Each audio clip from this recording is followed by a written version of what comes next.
major development that came in yesterday as Donald Trump used the word kickbacks. How kickbacks, it's a kickback scheme if you talk about the USAID funding into India. And now the BJP has demanded the expose of all those who have been involved in this. More on this in this report. Efforts to rig the Indian election sounded by Prime Minister Modi. US President Donald Trump confirmed the intervention worth $21 million for instigating a regime change in India. दुनिया में बैठी कुछ ताकतों का माथा गर्म हो जाता है। अगर भारत शक्तिशाली हो गया तो कुछ ताकतों का खेल ही बिगड़ जाएगा। आज अगर भारत आत्मनिर्भर बन गया तो कुछ ताकतों की दुकान बंद हो जाएगी। इसलिए वो भारत में कांग्रेस और इंडी गठबंधन की कमजोर सरकार चाहते हैं। And now, Republic has accessed exclusive confirmation that the Modi government is set to launch a probe into the foreign influence in the 2024 Indian elections. The Ministry of Home Affairs has rolled into action to order the probe, in which robust details will be gathered by agencies across verticals on USAID funding channels on voter turnout instigation. Meanwhile, by the side of the probe, BJP continues to demand the Congress and others who made alleged gains from these links to give a clarification. $21 million for voter turnout in India. What do we need to spend $21 million for voter turnout in India? Wow, $21 million. I guess they were trying to get somebody else elected. Well, we ought to tell the Indian government. This comes as the Congress has asked the BJP to produce a white paper over the US aid. And geopolitical expert Purnima now joins the live on the broadcast. Thank you so much, ma'am. And of course, this is entire focus on the USAID funding and the allegations of kickback, it being a kickback scheme by the President of the United States, has really picked up here.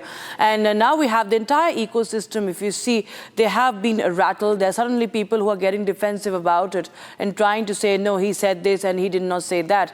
And the ruling party, that is the BJP, is demanding an investigation. But how do you think that, how challenging or how easy this could be here? Thank you so much. Namaste. I appreciate you having me. First of all, I've seen some of those narrative coming from your opposition saying that Trump didn't say that. I have to clarify this. Trump actually said 21 million to India, 29 million to Bangladesh, 14 million to Maldives, 20 million plus 19 million to Nepal. And we didn't even talk about other countries like the other South Asian countries or South Asian countries, or even other neighbors of India. This just 4 countries, we are talking about 103 million right over here. The concern from my side is when we talk about national security, this is obviously, as an Indian population, you should take it quite seriously because election interference in India has happened and we've been talking about it for quite some time.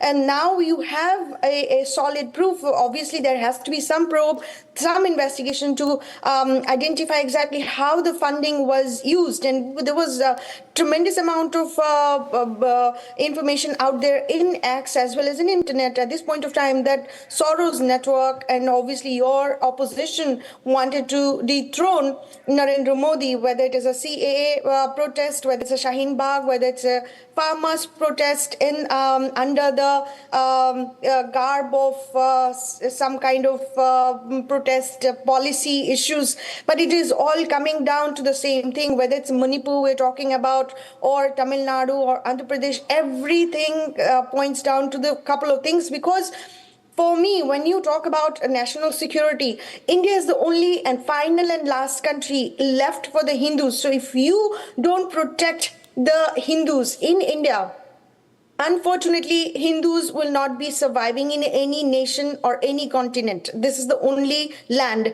And then today we know that Catholic Church actually owns the second largest land in India. And then the third comes Waqf Board.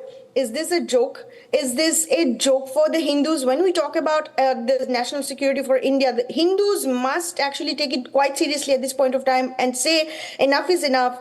This is the final land for us. Where else are we going to survive? So it's not just India alone. You change your name, India to Bharat, or even if you call it Hindustan, I don't care. But for me, I think as a Hindu, India-born American citizen, it's quite important for the indigenous population to keep the heritage and the civilizational values. And if we don't focus on that at this point of time, I think it's going to be a grave mistake. And second thing, I want to say that now that President Trump is talking about it, India has picked it up. But my question is, what happened before? Why didn't you actually talk about it? Why don't you talk about certain issues that we always face in terms of Hindu heritage? You have CMs, deputy CMs of the states coming to America saying that they don't believe in sovereignty of India. You have deputy CM of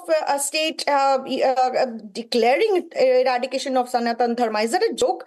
And I think this is a wake-up call for all Hindus, and every single instances that has happened over the last many different years and decades has to be investigated. I've heard that over the just last 4 years, there was 650 million that was pumped into Indian show for election interference.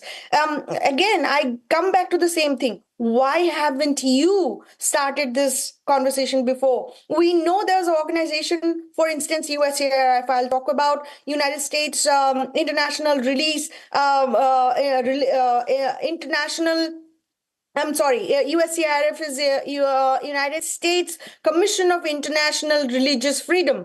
And that particular organization works very closely with USAID. And it's a Christian organization. We understand that there are some commissioners, and in the last few years, we have seen Muslim commissioners, but there's no Hindu people sitting there and trying to get the Hindu people's viewpoint as well.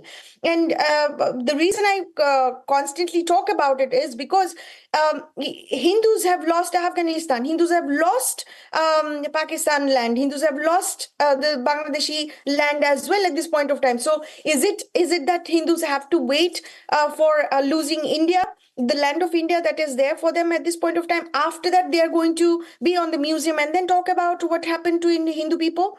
So at this point of time, I think you have to truly take it quite seriously, because it's not just America or USAID. If you pull the string, I'm sure there will be some information coming through that is coming from Australia or other European nations like UK and etc. So all these things are all pointing down to one single thing: the conquest of Indian land and also conversion of Hindu people. If you look at northeast side of India, it's pathetic what has happened. Out of 7 states, 5 states has lost Hindu majority people, and now you have only Tripura and Assam, which you have Hindus little bit of popular majority. Even there you have issues in terms of conversion in both Abrahamic religions. So I'm quite concerned, because if you cannot safeguard Hindus in India from a national safety perspective and security perspective, there's no way individual 1% American Hindu population over here can be saved over here, or the 2% in UK or somewhere else. So this is quite grim and extremely dangerous situation. Please consider it as quite important for you to investigate. Yes, ma'am. Thank you so much for joining us.